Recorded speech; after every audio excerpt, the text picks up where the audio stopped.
नमस्कार। अब समय दिन विशेष का। कितना सच है, दे दी हमें आज़ादी बिना खड़क बिना ढाल। इस गाने में कितनी सच्चाई है, ये ऐसे वीरों की गौरव गाथा को जानकर और देखकर ही समझा जा सकता है, जिन्होंने अपने रक्त से इस मिट्टी को सींचते हुए अमरता प्राप्त की। उन अनेक वीर और अमर बलिदानियों में से पिता और पुत्र का आज बलिदान दिवस है, जिनका रक्त देश की आज़ादी में समर्पित हुआ। ज्ञात हो कि सन 1857 में जबलपुर में तैनात अंग्रेजों की 52वीं रेजिमेंट का कमांडर क्लार्क बहुत क्रूर था। वह छोटे राजाओं, जमींदारों और जनता को बहुत सताता था। ये देखकर गोंडवाना के राजा शंकर शाह जी ने उसके अत्याचारों का विरोध करने का निश्चय किया। राजा और राजकुमार दोनों ही श्रेष्ठ कवि थे। उन्होंने कविताओं द्वारा विद्रोह की आग पूरे राज्य में फैला दी। राजा ने एक भ्रष्ट कर्मचारी गिरधारी लाल दास को बाहर कर दिया था। वही गिरधारी लाल क्लार्क को अंग्रेजी में इन कविताओं का अर्थ समझाता था। क्लार्क समझ गया कि राजा किसी बड़े विद्रोह की योजना बना रहे हैं।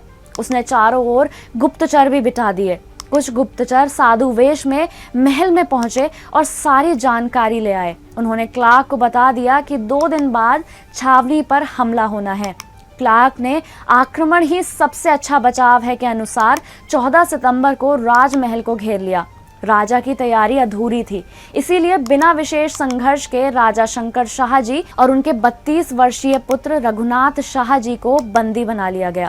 क्लार्क चाहता था कि जनता में डर बैठ जाए, इसलिए उसने उन्हें सार्वजनिक रूप से मृत्यु दंड देने का निश्चय किया।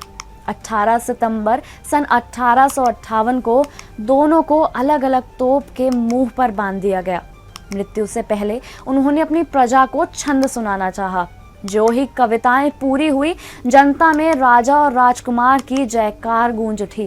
क्लार्क को भय हुआ कि कहीं वहीं पर विद्रोह न भड़क जाए। तोपची पहले ही तैयार थे। संकेत मिलते ही मशाल लगाई गई और तोपें दाग दी गई।